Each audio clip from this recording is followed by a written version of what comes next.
Welcome to Inspire Me with Jay. This is a podcast to inspire, uplift, show forth the love of God, and help usher in the spiritual awakening. Welcome to Inspire Me with Jay. I'm your host, Jay Spillers. My guest today is Professor Stephen Miller. How are you, Stephen? I'm doing pretty well. How are you? I'm doing great. So why don't you tell the audience a little bit about yourself? I think you're a professor, but you also do Christian apologetics, right?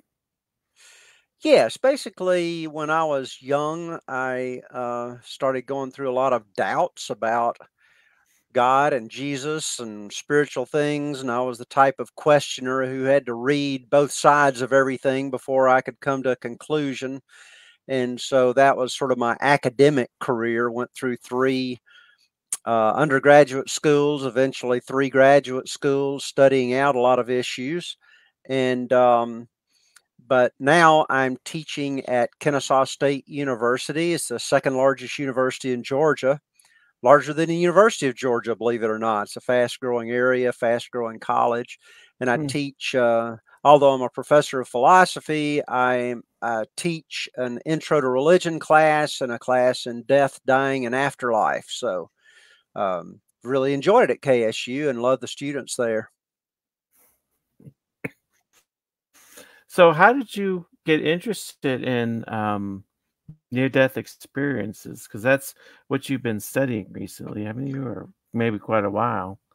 Yeah, I mentioned that so much of my early life was a search for truth in religion and the Bible and studying these things, but I never ran across anybody in all those schools teaching about near-death or deathbed experiences. I just thought that's something that's private, kind of private vision. What kind of evidential impact could that make?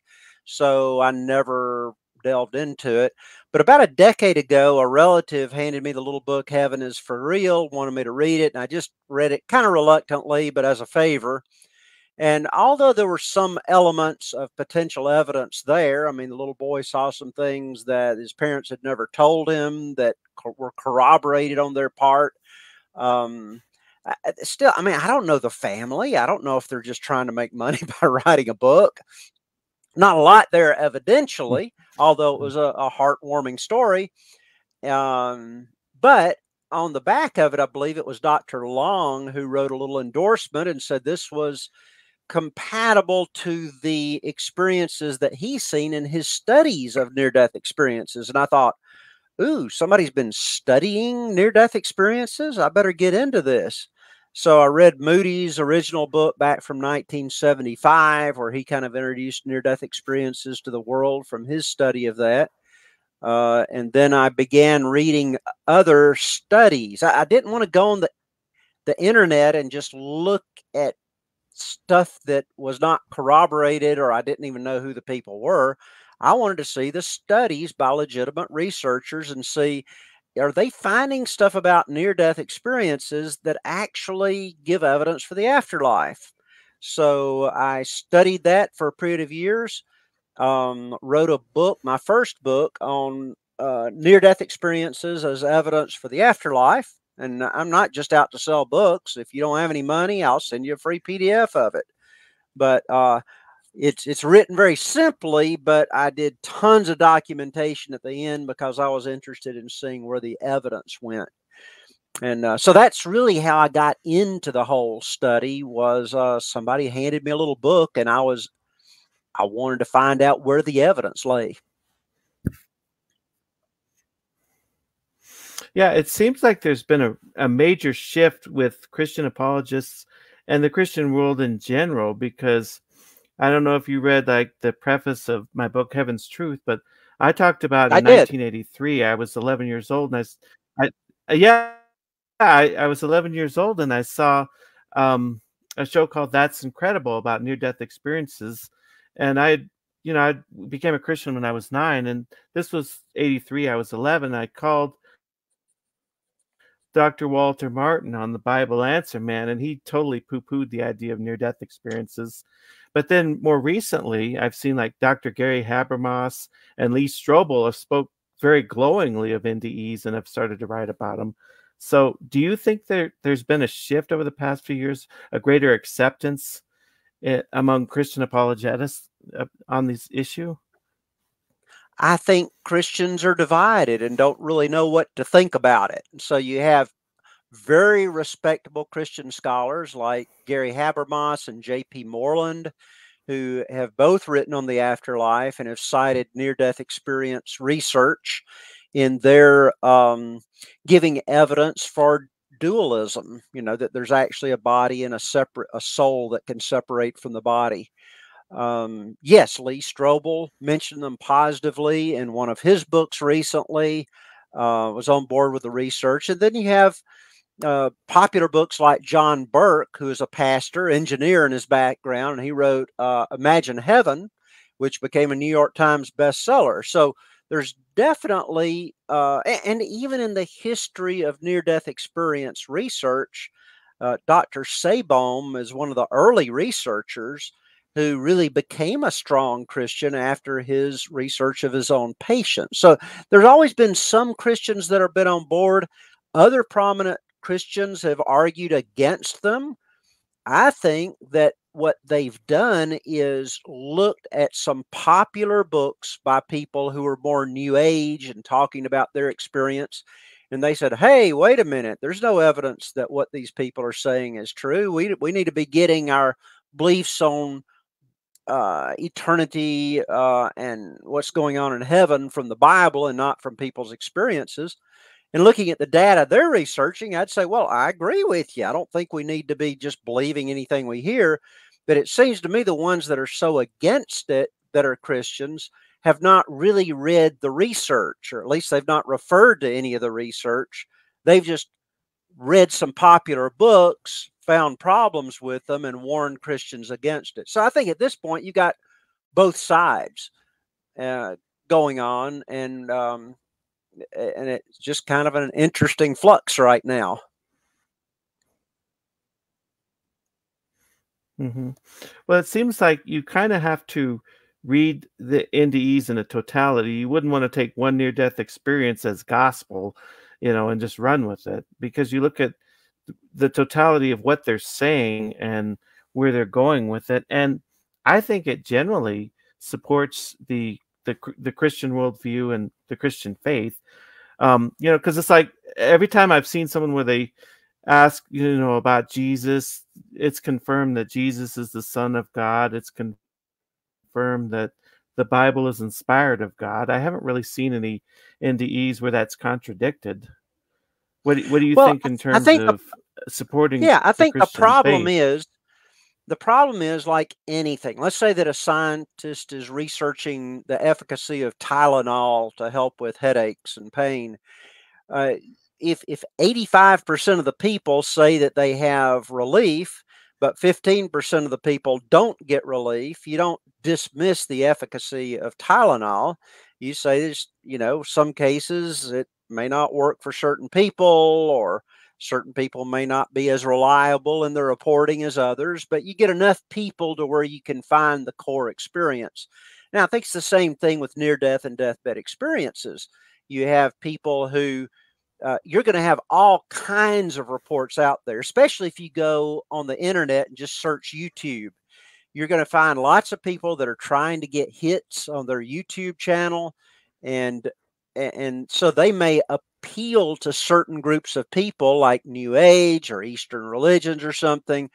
Some of them may be introducing elements that never happened just to get an audience. Or some of these people may have been on drugs but never told anybody they were when it happened, or they have false memories. There are a lot of people who have psychological, mental issues.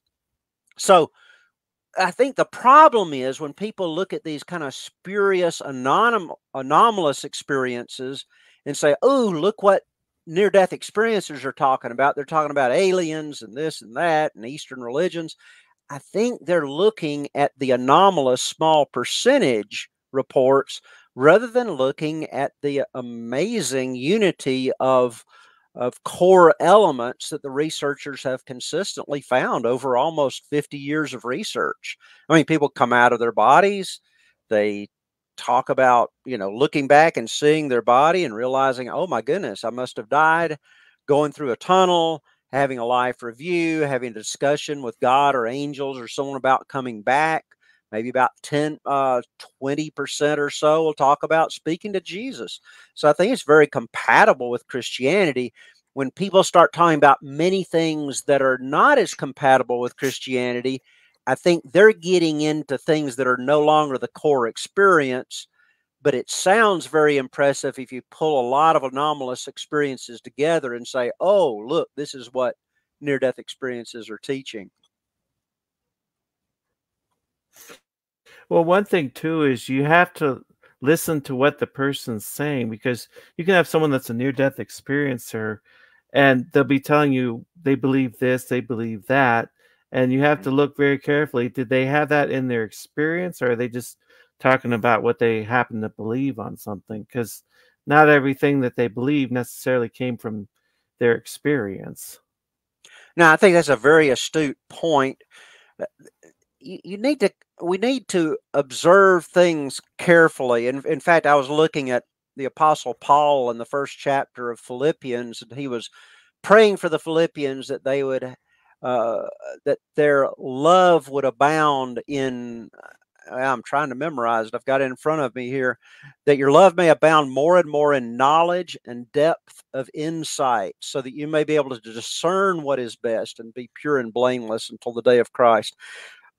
But I think that a lot of times when we need to do more scientific, thoughtful investigation rather than just believing a blanket belief of whatever someone says. And one of the main things I think we have to do is to ask, okay, if you come out of your experience saying, okay, that means everybody's fine, sin doesn't matter, God doesn't care about your sin, we're all going to heaven.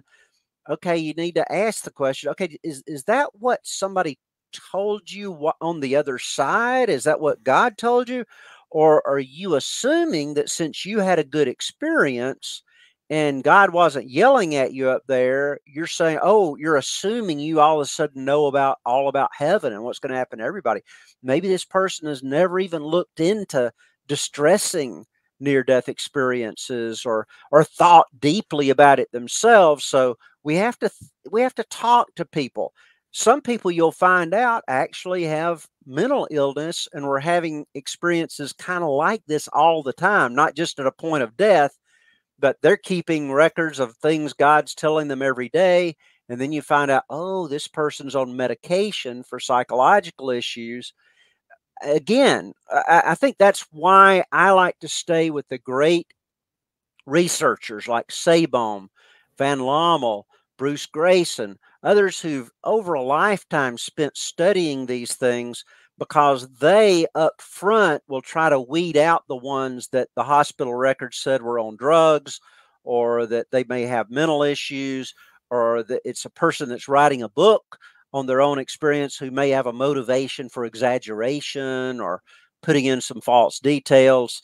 And that's how we weed through this. I think we need knowledge. People need to understand what the research is actually showing to the data, and then depth of insight to ask perceptive questions before we can get to the truth of each experience. So, I mean, in terms of your faith, do you see the NDE as filling in gaps or helping us to maybe understand the scriptures better or giving us a bigger picture? Would you go that far with the NDE? Because he would demonstrate that we exist right after death. So the idea of soul sleep would be ruled out. And it seems to support more of a Trinitarian view, because like the Father and the Son have been present together. And, do you think it sort of fills in gaps or helps us understand the Bible better at all? To me, and I want to be careful how I say this, I don't think it's really giving us new revelation, which Christians are very concerned about, and I'm very concerned about. If somebody comes up to me and claims to be a prophet and says, starts adding new doctrines, I think that's very scary. I think that the Bible itself is very sufficient to tell us about what we need to know about heaven and salvation and all these things. But what it's done for me is to underscore a lot of biblical truths. So if I'm looking at various religions and various philosophies of life, I just don't think that atheism, especially a materialistic atheism that says that the material body is all there is, a soul can't separate. Well, what I learned from near-death experiences just doesn't fit well with that. I mean, Dr. Sabom gave us good evidence from his studies of patients that the ones that his cardiac patients, he was a cardiologist, taught at Emory, was also had his own private practice. But when he studied his patients, he found he didn't believe in near-death experiences when he started. He thought they were hogwash when Moody and others were talking about them. He said, my patients don't talk about these things. But then he was challenged to talk to his patients by a nurse. And when he began to do that, he found out that sure enough, they had these experiences. And he said, well, why didn't you tell me? The patient would say, you'd be the last person I'd tell about something like this. You'd think I was crazy. And so it took him about a year into his research before he decided these people could not know the things that were going on in the hospital while they were clinically dead unless their soul had somehow separated from the body. So I think that for Sabom, it underscored the truth of a lot of Christian beliefs. And for me, I've identified maybe 40 or so different things that the Bible teaches that are very much understood. I mean, God is love. Well, they see a loving God. God is just, according to the Bible. I've never seen anybody come back from a near-death experience saying, oh, well, God just was so unjust, unfair with everybody. Have you seen anybody say that? I mean, even among anomalous ones, I don't hear that. So to me, it really underscored a lot of things that I had read in the Bible rather than adding new information. Now, sometimes it gives me a little nuance. For example, I'm reading through the Bible now, looking at what it says about visions. And I was always interested in how seriously they took dreams in the Bible. Like somebody would have a dream and then they'd be dying to get this interpretation. And took it very seriously. I thought most of my dreams are really stupid. You know, they're just stream of consciousness. Now, maybe you have really wonderful, insightful dreams, but mine are pretty dumb. And I'm thinking, I don't think they mean anything. But now that I've studied more near-death and deathbed experiences, these are visionary things. Sometimes they'll happen to a person when they're in a dream state. But the difference is that when they come out of it, they'll say that was not just like a normal dream. It was very much more vivid. It was very much where a normal dream you may forget after a few minutes of waking up. This is an unforgettable dream, very impactful. People will just say it's real. So now when I go back and look at these dreams and visions in the Bible, I'm saying, oh, well, that's probably why Abraham and the others took them so seriously. It was not just like you had a little hallucination or a dream, but it was very distinct when they saw it, which made them know they couldn't deny that this was real. So I think sometimes it helps me in my understanding of certain biblical things when I look into them. Like Stephen, look at Stephen when he was martyred in the book of Acts, and he looked up and had this vision of God, of Jesus. Wow. Well, that I think, oh yeah, those do happen. Or when Jesus was experiencing the transfiguration, and there were Old Testament saints that he had a conversation with that were long dead physically, but they were still on the other side.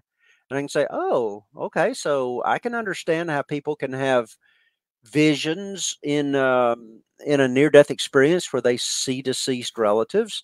They're still alive on the other side. So to me, it meshes with so much of the Christian theology that I've studied and underscores it rather than saying it adds new doctrine to our view of heaven.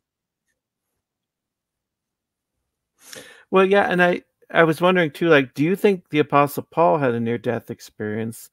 And when it's in the book of Acts, when it says in the latter days, your young men will see visions and your old men will dream dreams, is the near-death experience part of that fulfillment? Because they didn't have the word near-death experience, but maybe encompassed within the word vision, that encompasses the near-death experience that would happen in Yeah, the I latter wonder about days. that. And You know, I'm not the type to jump to fulfilled prophecy or saying, "Ooh, it's time for Mhm. Jesus to come."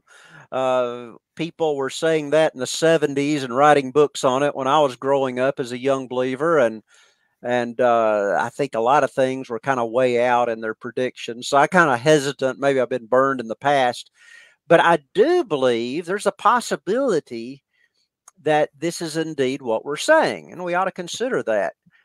Some of the things that were spoken of in that prophecy seem to have been fulfilled in the book of Acts, but I think there may be a double fulfillment about something going on in the future toward Jesus coming. In my recent book on is Christianity compatible with near death and deathbed experiences, I actually quoted some interesting statistics um, as to it seems like these visionary experiences are growing in number. Now, maybe we should just interpret this as saying now people are more willing to talk about it because there's been so much discussion of near death experiences and scientific research that people no longer think automatically that you're crazy. Maybe they're just reporting it more. But, when you've got 4% of the population reporting a near death experience, that's over 13 million Americans. This is not some anomalous experience. 10 to 15% say they've encountered someone who wasn't physically present, like a person who died. They knew that someone had died and say that they saw the person as they were exiting, kind of like a shared death experience. 10 to 15%.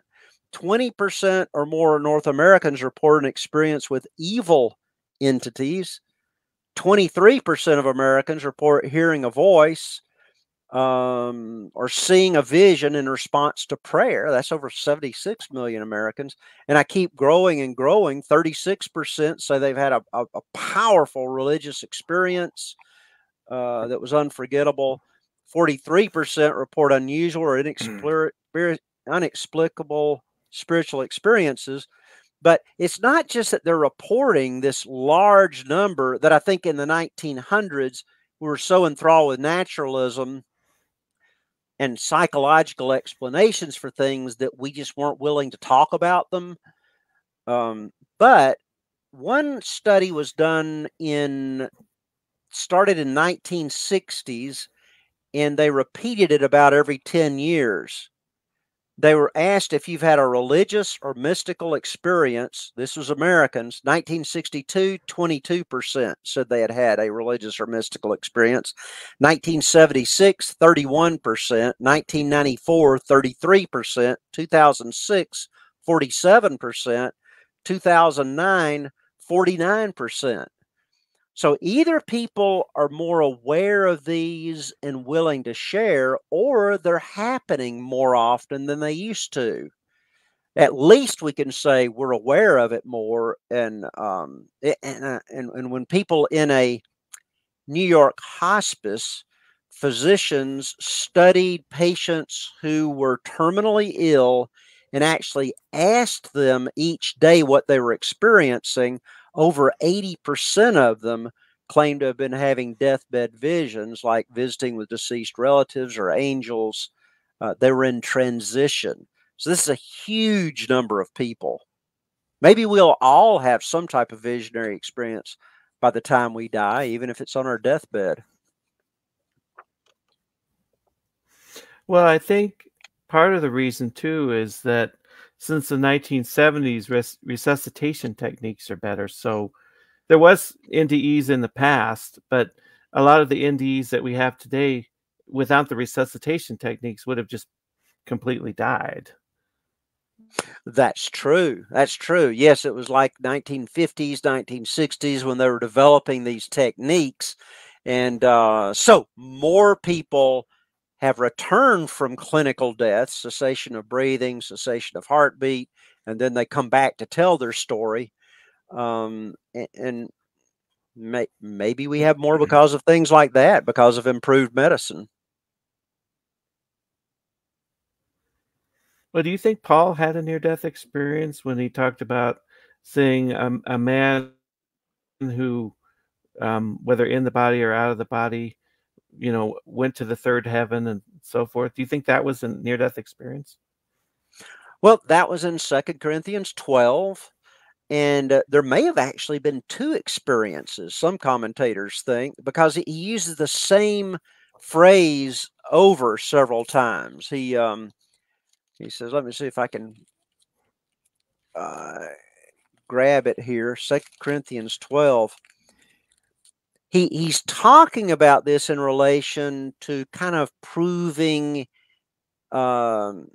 his authority to be able to speak on spiritual things. And he says, okay, this is boasting. It's necessary. I don't really like it. But let me tell you, I know a man in Christ who 14 years ago, whether in the body, I do not know, out of the body, I do not know, whether in the body or out of the body, I don't know. God knows.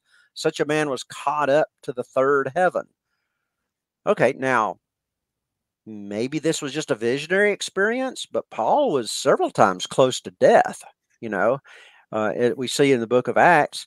Perhaps it certainly has some of the characteristics. You feel like you've either left your body or you've gone up to visit heaven. He calls it the third heaven. He was caught up into it. And then he says, and I know how such a man, whether in the body or apart from the body. Well, why would he repeat that if he's talking about the same experience?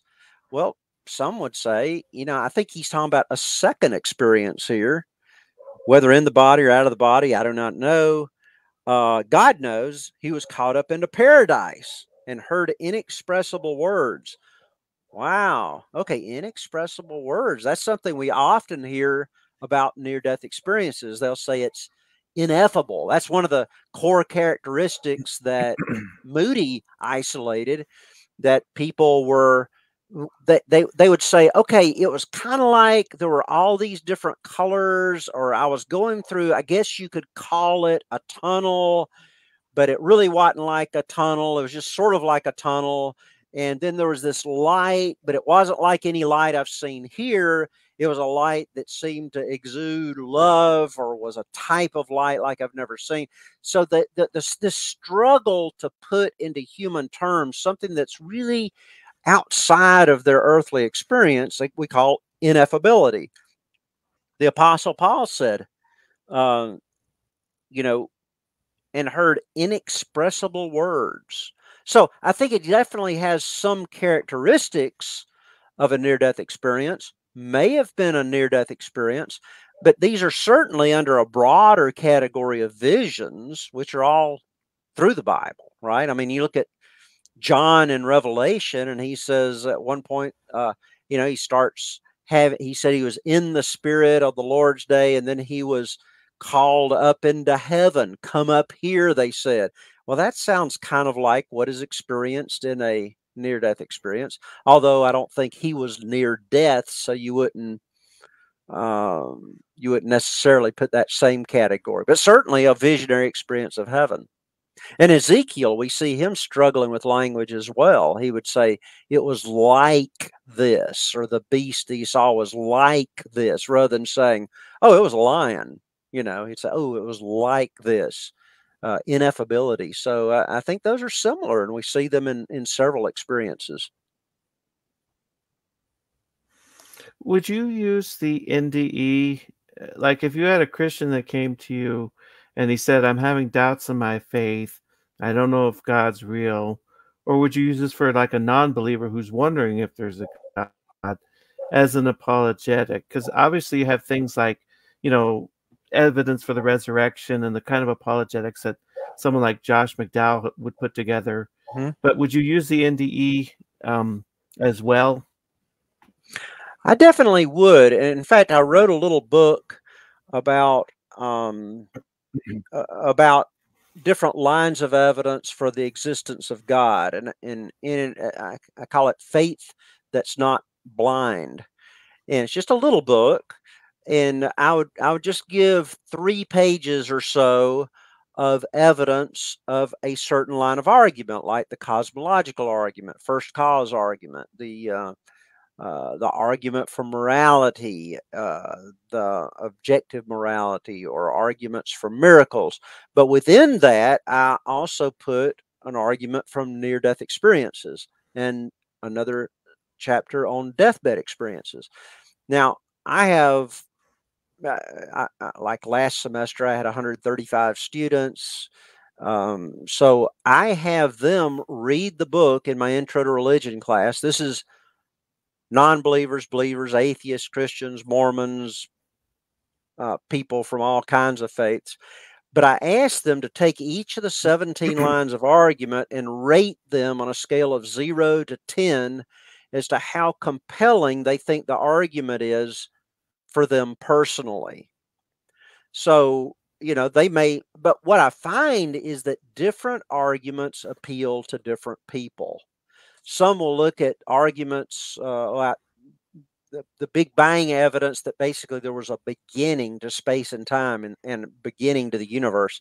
And some will be just all over that. And they'll say, oh my goodness, well, if space and time came about at the Big Bang, well, something had to have started that was outside of space and time. Obviously, there's got to be a God. Somebody else will read that argument and go, I don't get it. Sounds kind of interesting, but hey, science changes through the years. Who knows what it'll be saying 10 years from now? That won't impress them at all. The moral argument will just grab some people and they'll say, wow, where do these morals come from? I think it's got to be God. Others will, but when it comes to near-death and deathbed experiences, same thing.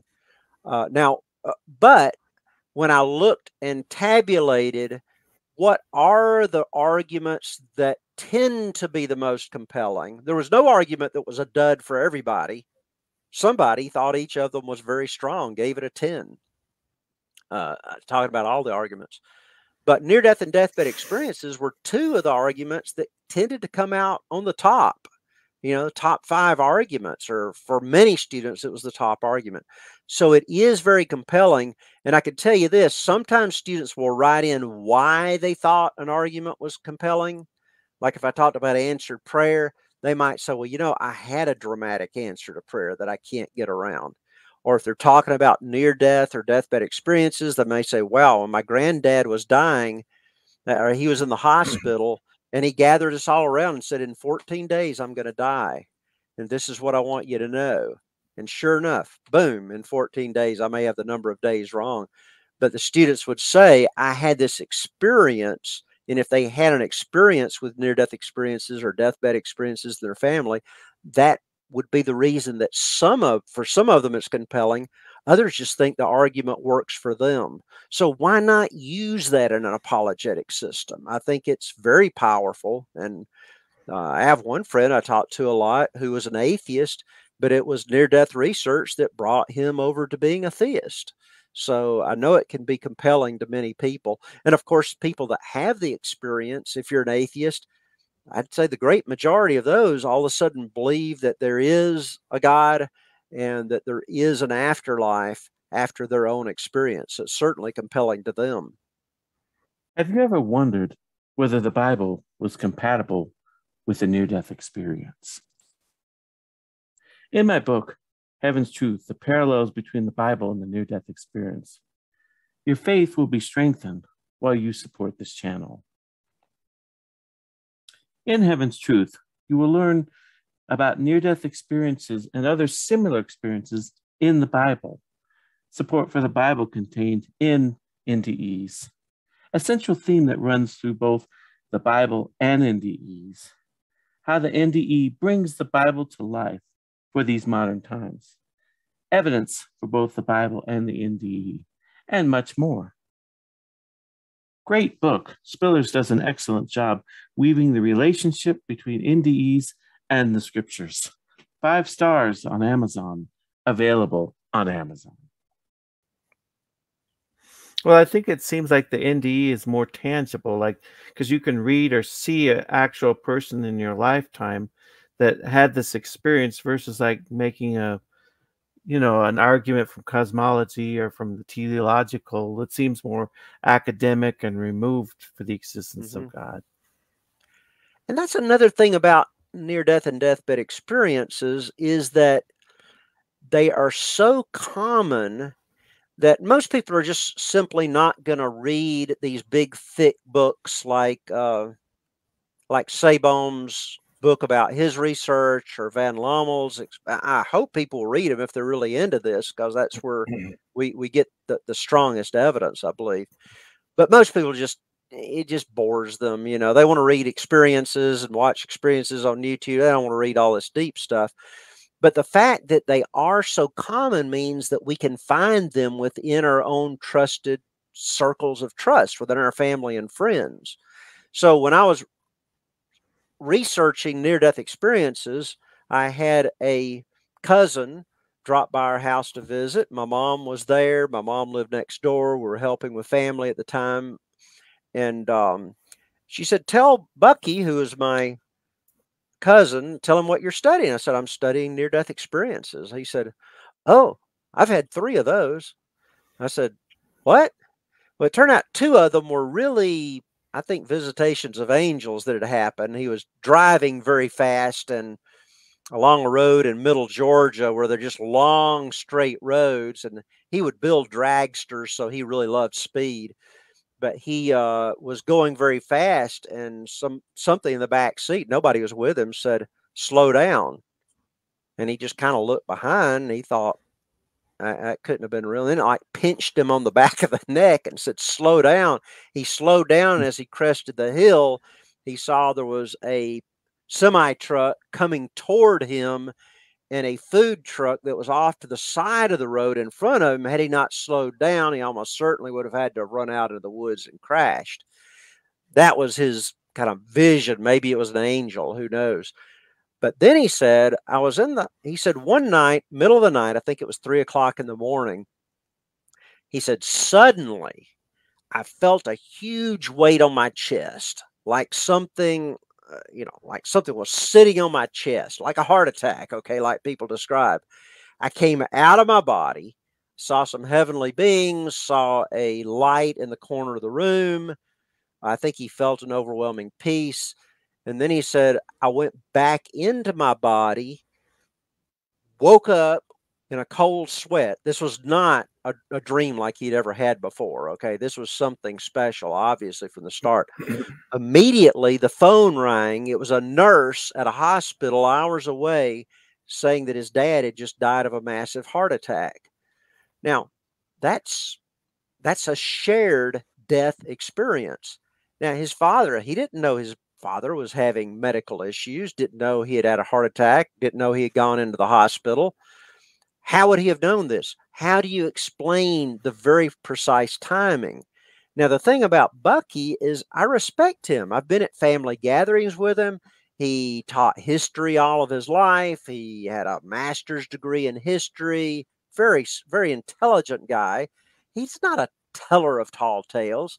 So when somebody in your own family, within your own circles of trust, begin to talk about these things, then that's much more persuasive to people than even reading a study that somebody you didn't know did. So it's the evidence, I think, is very close to all of us. And now that I'm mentioning it to people in church and other places, we recently joined a new church, went to a men's meeting. At my table, I told what I was studying. The guy next to me, a person who helps in banks with their investments, very respected person.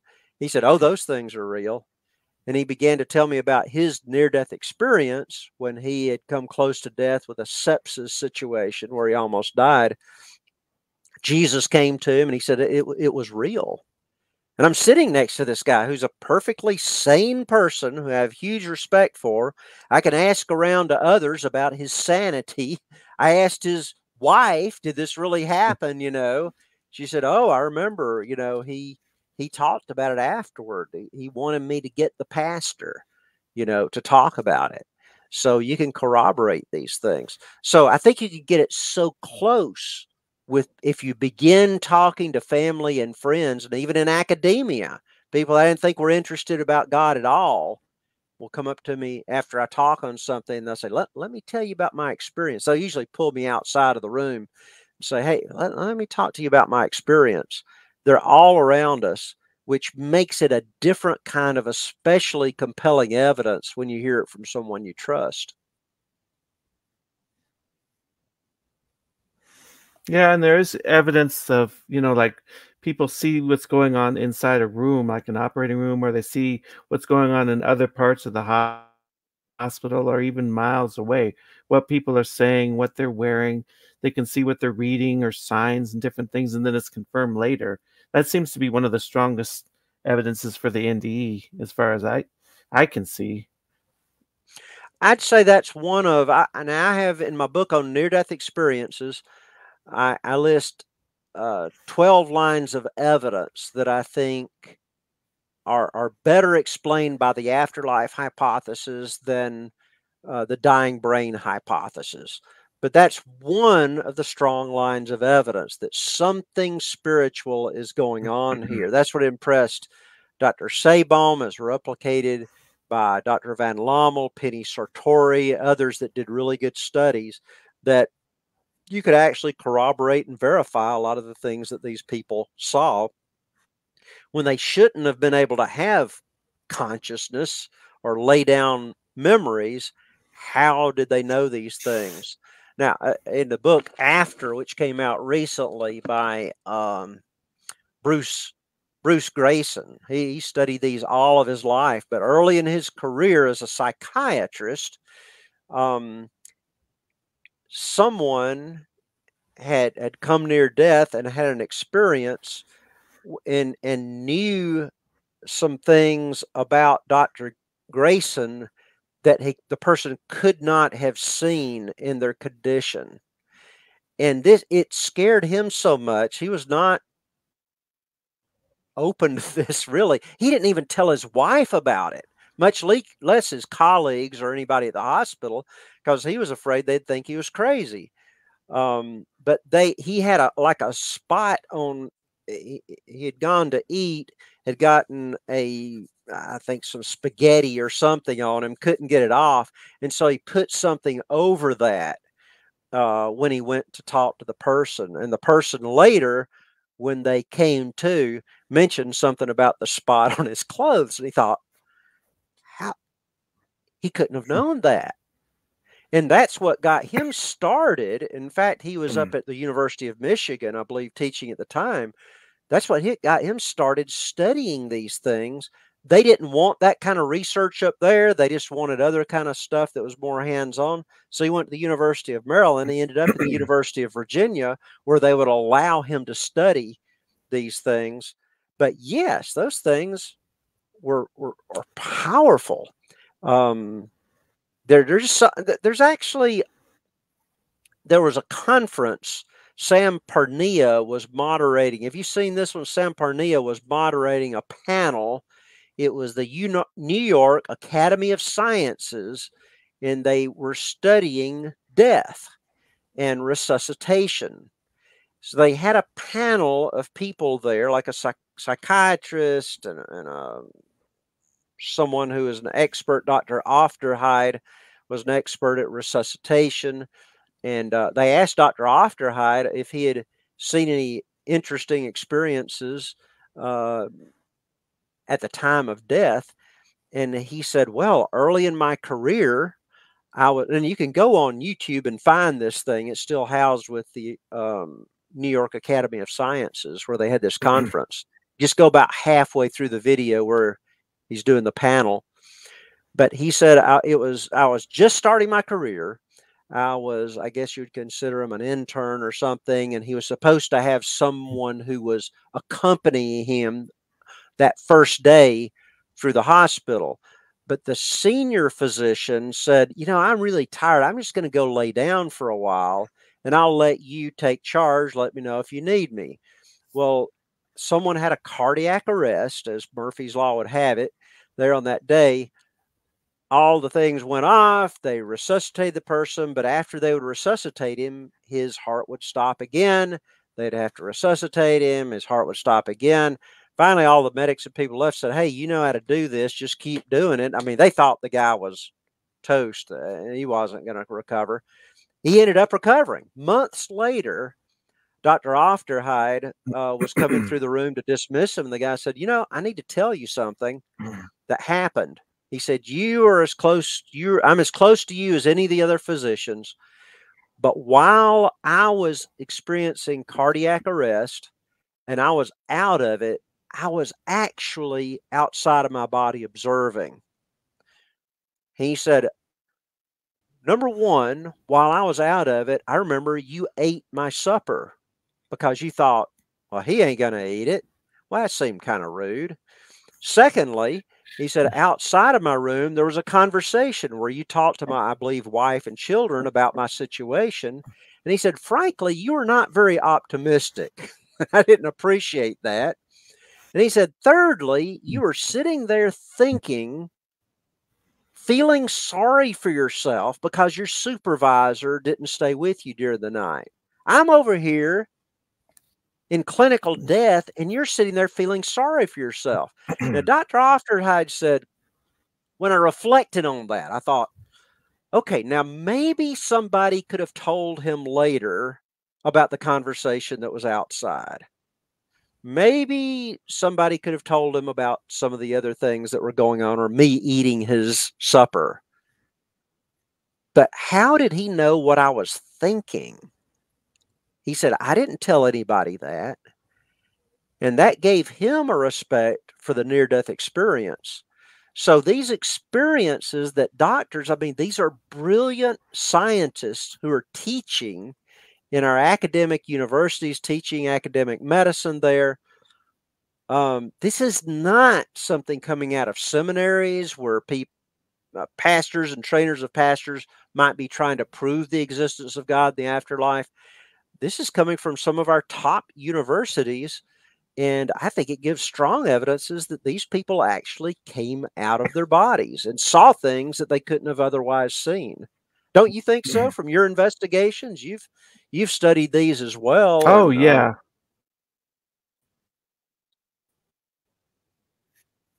Yeah, I think that's one of the strongest evidences. I think another strong evidence is when they come back and they meet people on the other side that they didn't know. Like the one boy met his sister who had died in utero, or they meet some, a grandparent that they didn't know anything about and were able to describe them in detail and what they were like, and then it was confirmed.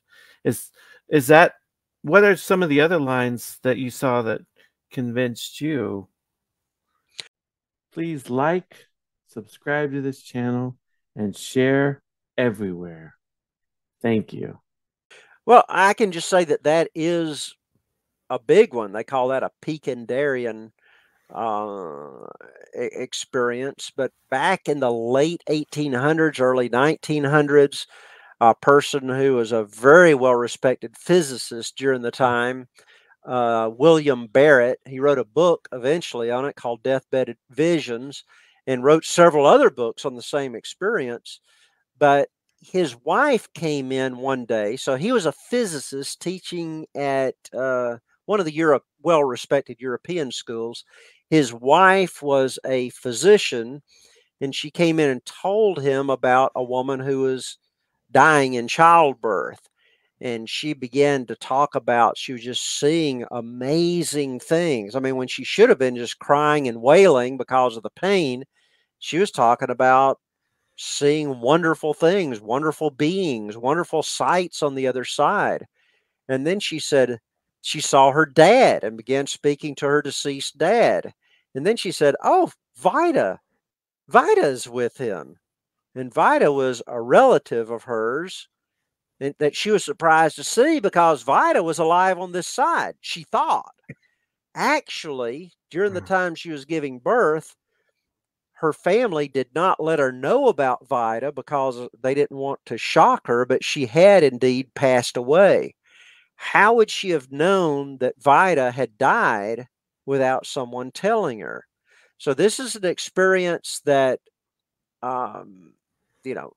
Sir William Barrett, the physicist, wrote about, researched.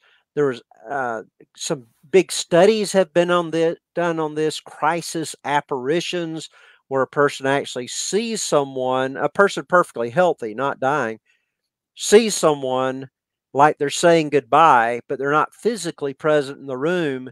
And they go to their wife or someone and say, I think so-and-so died. And just on the way out came by and said goodbye. They did a study of this, presided over by some of the very top respected academics at Cambridge University. Henry Sidgwick and his wife are over it. An intellectual biography was recently written with, I believe it was University of Chicago Press, on Henry Sidgwick, big thick book. Very, very objective fellow, both he and his wife. And they studied these experiences. They found that 10% of the population, they surveyed like 17,000 people, primarily in the area around Oxford and Cambridge. William James participated in this at Harvard University in the United States. And they wrote up their results. 17,000 people, just general people that they surveyed. When they surveyed these, about 10% of them, and this survey has been done several times through the years, it comes out about the same. About 10% of the people said that they had seen someone who wasn't physically present. And the largest category under that 10% were these crisis apparitions, where people saw someone who had just died. Now, they got a statistician to help them make sure they were doing this right, because they said this is something that you can determine, that we can apply statistics to and get a number on it, because we know through actuarial charts the odds of someone dying on any given 24 hours, right? So now we can look at this number of people and compare that to, okay, people like Sherman will say, well, when something like that happens, it's just chance. I mean, you got billions of people. Surely somebody's going to think they saw somebody and have a hallucination at the same time that they actually died. Well, yeah, that's possible if you're just talking about one person. But when you survey a group of 17,000 people, then you've got a limited amount of people, and the number of, I believe it was they found 440 times as many people having this experience as you would expect to have happened had it been a chance encounter. So they put the numbers to it. Excellent study. So there's several lines of evidence that you can actually put numbers to where it's no longer just, oh, well, we prayed for Uncle so-and-so and the doctors didn't think he was going to make it and he got healed. And the skeptics say, well, a lot of people were going to recover anyway. The doctors don't know why it happened. That doesn't mean it was an answer to prayer. But in this type situation, you can actually put numbers to it and say, ooh, can this really be attributed to chance? I don't think you can. And then you have the really dramatic situations like Mark Twain, when he had a vision of his brother dying, and very specifics of the funeral. He's got this in his autobiography. And then a month or 2 months later, his brother, they were young, they were in their 20s. You weren't expecting him to die. He was not sick, but he was in one of these steamboats, and the boiler or whatever produces the steam blew up. His brother died within a few days, and sure enough, he was in a metal casket, not a wooden casket like all the other caskets that were there. The caskets were put on 2 chairs like he had seen in the vision. There was a set of, I believe it was white flowers on top of the casket with a red flower on top, just as he had seen in the vision. And his brother was wearing his suit, not his own suit, but Mark Twain's suit that he had apparently borrowed at some time. So you look at individual happenings that are reported by reliable people that are smart and seem very informed, and you take them more seriously, but then you get a study of multitudes of these, and I think the evidence continues to grow.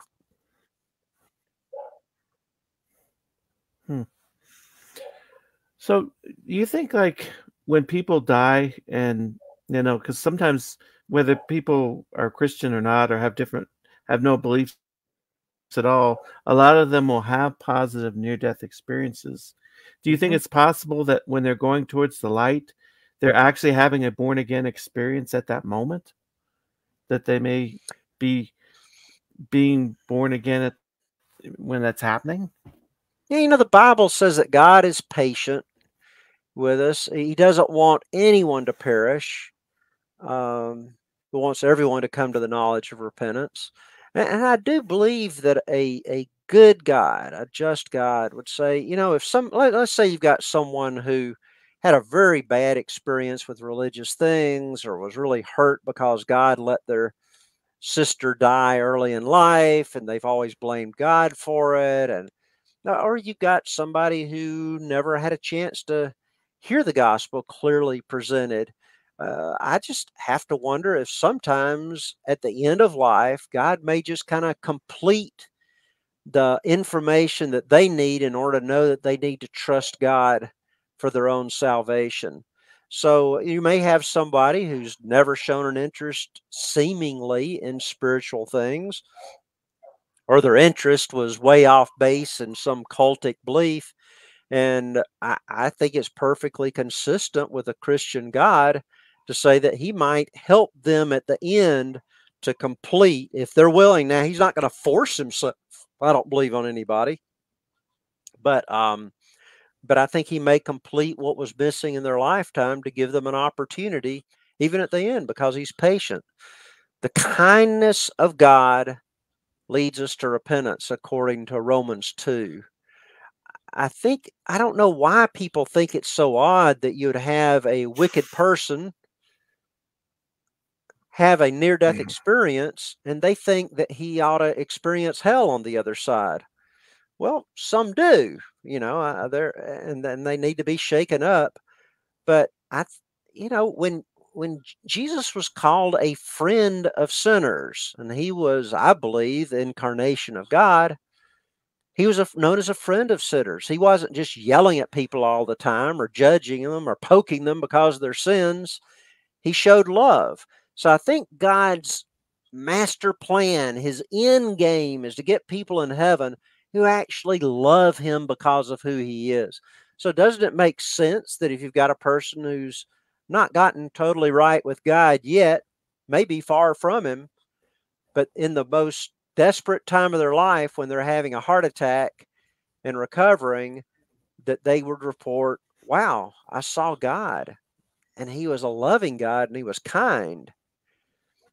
Now, it may take them the rest of their lives to think through that experience and the implications of it. They may not immediately understand it all, but I think what these experiences do is they cause people to seek. Doesn't force them to seek, but I think it's an opportunity for people to begin seeking God. We know that Jesus said, seek and ye shall find. That's a present tense in the Greek. Seek and keep on seeking and you'll find. And I think it jumpstarts a lot of people's authentic seeking when they have these experiences. Well, I know a lot of people would have problems with the idea because that sounds like, you can have salvation after death. And one thing I do point out is that death is a process that a lot of scientists are starting to come to, that and you see this in the near death experience, that a lot of times they'll see the silver cord and they'll look that it's not quite broke, or they'll ask someone in heaven if they're dead and they'll say, well, you're not quite dead, you have to go back to your body. So they're not completely dead, and they're sort of I think that's one of the transitioning over, and that may be. Yeah, go ahead. no, I think you've hit upon a very important point there. For some reason, people are amazed that in a near death experience or a deathbed experience, neither of which are people's final death. So they want to apply the theology of the Bible that tells what happens after our final death, which we come, they're thinking in terms of we're going to come before God, face some judgment, and or whatever. And they're saying, now, wait a minute, you've got non-Christians dying and they're not coming before a judgmental God. I'm saying, now, wait a minute. That's what God says will happen after your final death. That's not saying what will happen in a temporary clinical death, which you're going to recover from. So why do they see that as contradictory? I think this is probably the biggest problem I see among Christians to get them to take these experiences seriously, is that they're thinking falsely about this as a final death, where it's not.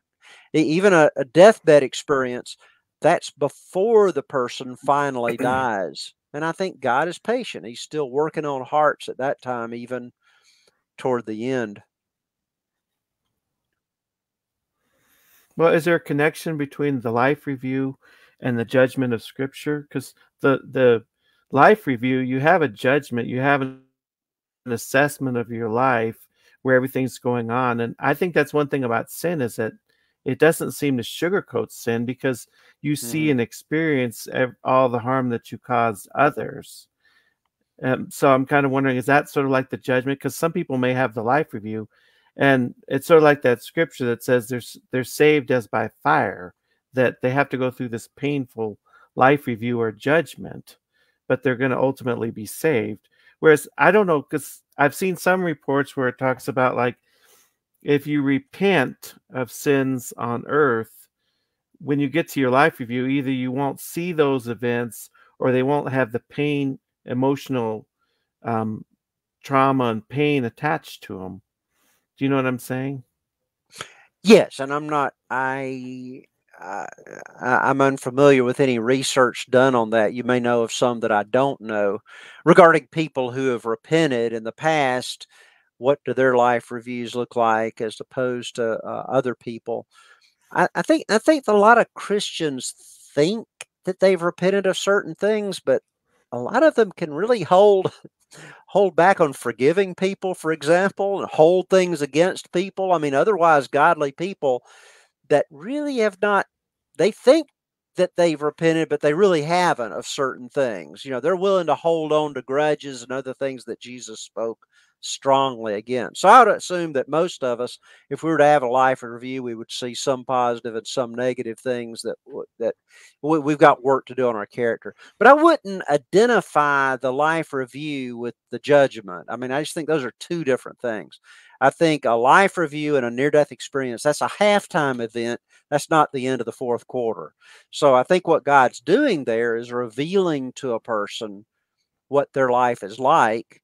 He's not giving them the whole story, but I mean, just like like when Paul had his vision, God didn't give him the whole story of salvation and everything. He had to go talk to other believers and figure that out. And I think the gospel is presented from person to person, since that's the way Jesus instituted it with the Great Commission, rather than expecting that God's going to share the full gospel in a vision, or that he should do that.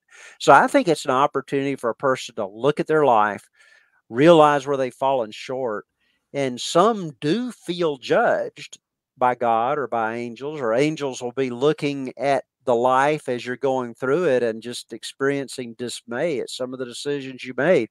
Well, that's kind of judging you for the life you've lived.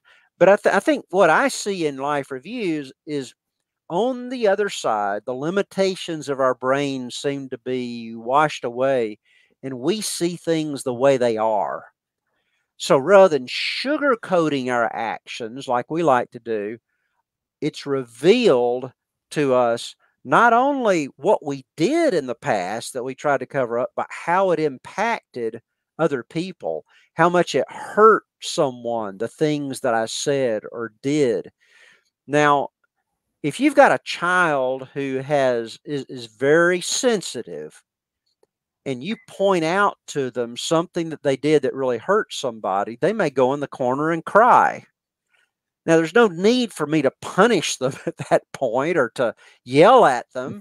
They already know what they've done. So I think in the case of a life review and a near-death experience, once you see what you've done and you realize your selfishness, you realize how you've ignored God at times in your life, and you realize the good too. I don't think there's an additional need for God to start yelling at you or pummeling you for it or judging you in some way. You already understand it. So at that point, that's made its impact that I think was intended. From then on, you come back and begin to seek, and hopefully you'll join with others who are authentically seeking, which I found in the churches I've been in with. I've been reading my Bible and seeking God through prayer. And as I've continued to seek God, I get an understanding of these things and how to continue changing my life into conformity with His image. What do you think about like other religions? Because it's like, it seems like from the near-death experience, it supports the idea of the Bible that Christ is unique, that He's the Son of God, Savior of the world, that we ultimately come through Him. That's His role on this earth. But what is the view of other religions? Can they be a stepping stone to truth? And it seems like the NDE doesn't necessarily have a negative view of them. It's just maybe Christ has this more unique role that we ultimately go through Christ. Right. Now it gets into some complex questions, which that's some of the stuff in my most recent book is Christianity compatible with deathbed and near-death experiences. I was surprised to find that when I took Dr. Long and Judy Long, his wife, they put together this NDERF site. I'm sure you're well aware of it, but some in the audience, NDERF, NDERF website, where people just turn in their experiences. But not a lot of reason for people to lie doing that. They're not getting any money for it. But since they're not really vetted through a cardiologist, you got to take them with a grain of salt and realize there's going to be a higher percentage of anomalous ones there. But the good thing about it is I could take something like Jesus and say, okay, in what percentage of these reports does Jesus appear? And I found it to be 17 to 20%, which is 1 out of 5 of near-death experiences I saw Jesus. Now, also, when I look at people's studies like Dr. Grayson, Dr. Sabom, and others, they will mention near-death experiences that have Jesus as well. They just don't tend to tell what percentage it is. This is global, the NDERF site. Now, maybe there are more that are Christians or in the Western world that are experiencing Jesus than other places, but I think he is very prominent in near-death experiences. So, so that's one thing that I think when I look at that, I'd say, if you're searching for God, why is Jesus all over these experiences? Now you say, well, Christians are expecting to see Jesus on the other side. But one thing the researchers have pretty much ruled out through the years is that the core elements of the near-death experiences cannot be attributed to your expectations or your prior beliefs. So whether or not you're a Muslim or a Hindu or a Mormon or a Christian or atheist, you tend to see a lot of these same elements. Well, 20% puts it in a pretty high category. I mean, that in a lot of studies, that's about the number of near-death experiences that report tunnels, for example.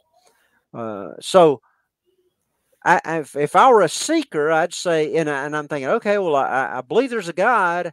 I'm not sure where to go with specifics. I'd definitely look into Jesus since he's so prominent in near-death experiences. But what about people in other cultures? Well, other cultures will tend to see, again, they'll see a God over there, a personal God who loves them.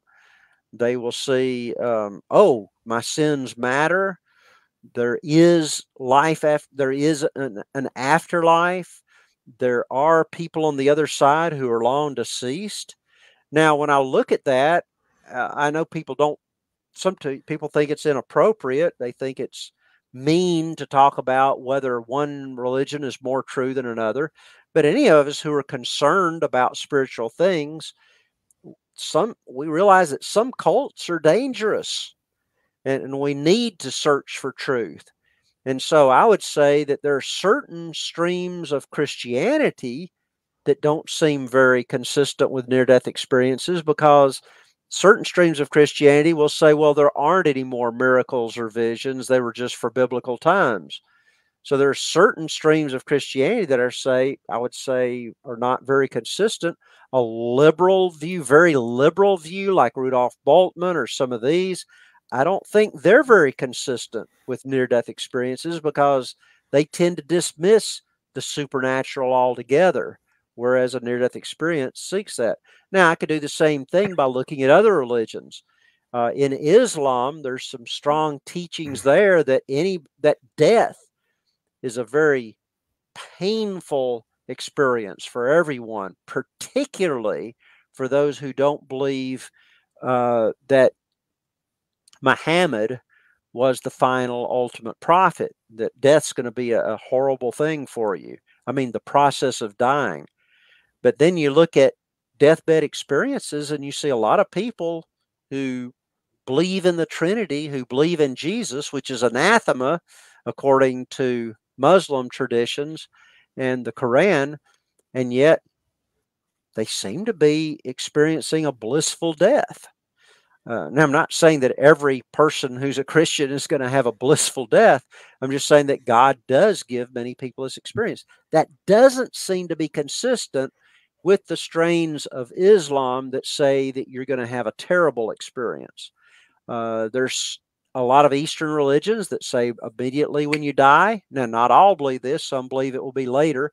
But immediately when you die, you're reincarnated, either as a different person, not as the same person, as a different person or some animal. Well, in near-death experiences, a part of the core experience is that people see deceased relatives, maybe deceased for years on the other side. And it's the same person. They've not been reincarnated. So to me, when I look at different religions, I say, what do the most details of near-death experiences fit with? I believe that a classical form of Christianity fits it very well. So I'm recommending to people, seek into Jesus, read the Gospels. I think that it's a good fit with what we found in the data of near-death and deathbed experiences. Well, I know, like, you'll see atheists that see Jesus, and you'll see people that aren't very religious, and they may have had church backgrounds when they were a child or something. Mhm. But there's some that are just kind of like, you wouldn't expect it at all, because like P.H. Atwater was talking about how she saw three people who were into voodoo, that that was their religion, saw Jesus. And then of course there's been Jewish people that come from the Jewish faith that saw Jesus, which is not what you would expect if it was just all whatever your culture or personal beliefs is what you're going to experience. You wouldn't expect someone like them to see Jesus. Yes, and I do think, again, that almost 50 years of research has shown that our expectations are not causing these core experiences that we're seeing in near-death experiences, that it happens regardless of your beliefs or your background. So, yes, Blessings in Disguise by Romer, other books, we'll talk about Jews who actually report seeing Jesus. Now, Jews might think Jesus was a great prophet. Maybe they were expecting him. I don't know. But it seems to me that there are a lot more reports of Jesus than I would expect. If Jesus is not something significant that we ought to be seeking within our religious seeking. I think I said that right. I got kind of sideways on that, but I think that, yeah, there are all kinds of people that are seeing Jesus there. I'm not sure the percentages. Well, what do Like you the say to percentages of people that say, Jews or the "Oh, it's all percentage a of trick"? Muslims. Go ahead. I'm Mhm. sorry. What do you say to? Oh yeah, I was just gonna say, what do you say to people that say, "Oh, it's all a trick of Satan. It's all just, Satan comes as an angel of light. That's what this is." Because I've heard that a lot before too. I have too, and I would say that's a hypothesis that needs to be considered in any individual case. I think there are forces of evil that are very powerful and very smart on the other side, And whenever someone has a visionary experience in the Bible, the Apostle Paul said in Galatians, said, even if an angel from heaven comes to you and gives you a gospel other than the one I'm preaching, let it be anathema. So there can be true appearances of angels. There can be false appearances of angels. There can be true visions. There can be false visions. Similarly, and there can be true prophets. There can be false prophets. There can be good preachers. There can be bad preachers. So I think it's unwise to just dismiss all of them as satanic. I don't see any biblical justification for saying they're all satanic. So if you say that and you're wrong, you're risking quenching the spirit. Woe to him. In the Old Testament, it says, woe to the person who calls evil good and good evil. So it's not safe just to dismiss everybody's visionary experience and say, well, that can't be of God. I don't see anything clearly in the New Testament saying that visions will cease after the establishing of the canon. So why should I? But in each individual case, we don't need to be naive. The fool, according to Proverbs, believes everything he hears. So just because somebody shares an experience doesn't mean I automatically believe it.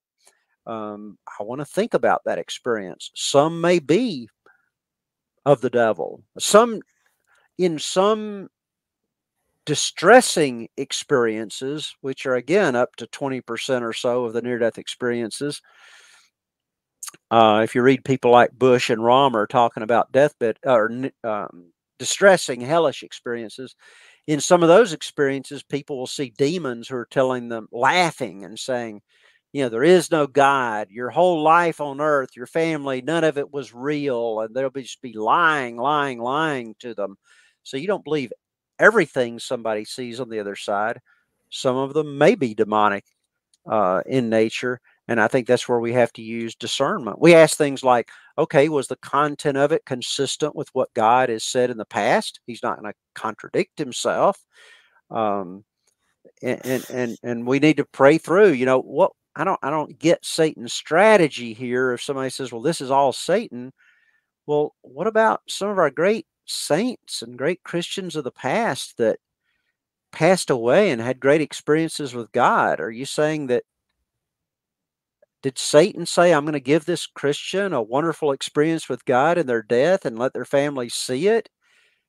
That just sounds like a bad strategy on his part. So I think we can have biblical discernment. Another thing is asking, what is the fruit? A good tree bears good fruit, according to the New Testament. And if the fruit of it is good, if it's something that's leading people to God, leading people to get closer to God, then there's evidence that maybe this is a true experience. So where can people reach out to you if they want to get in touch with you or buy your books or things like that? I don't really interact with people on a blog. I have a website, jstevemiller.info. That's the letter J, stevemiller.info. I've done some interviews with Sean McDowell that have gotten hundreds and hundreds of responses at the bottom, and I'll interact with people under those interviews. Sean has interviewed me on my Near-Death Experiences book, my Deathbed Experiences book, and then my most recent one, comparing Christianity with near-death and deathbed experiences. So again, I'm J, the letter J, Steve Miller. You can email me at jstevemiller at gmail.com. And I appreciate you asking that. But those are some of the best ways to contact me. And Yeah, by the and way, Sean Miller is the son of Josh. Oh, go ahead. Sean McDowell is the son of Josh McDowell. Right. Yeah. Right. He's a good apologist in his own right. He's got his own PhD and he's a great interviewer too. You're a great interviewer. I appreciate you. I mean, you just make for a good informal discussion that puts me at ease. Thank you for that. And but Yeah, keep in touch. And I'm not just out for the money. These books, I'm not a household name out there. I don't have a high platform. I'll just send you a free PDF of any of my books if you're interested, just because I want to get the information out there. I think it's significant what we make of these experiences. And is there like one final word you'd like to leave with the audience before we close?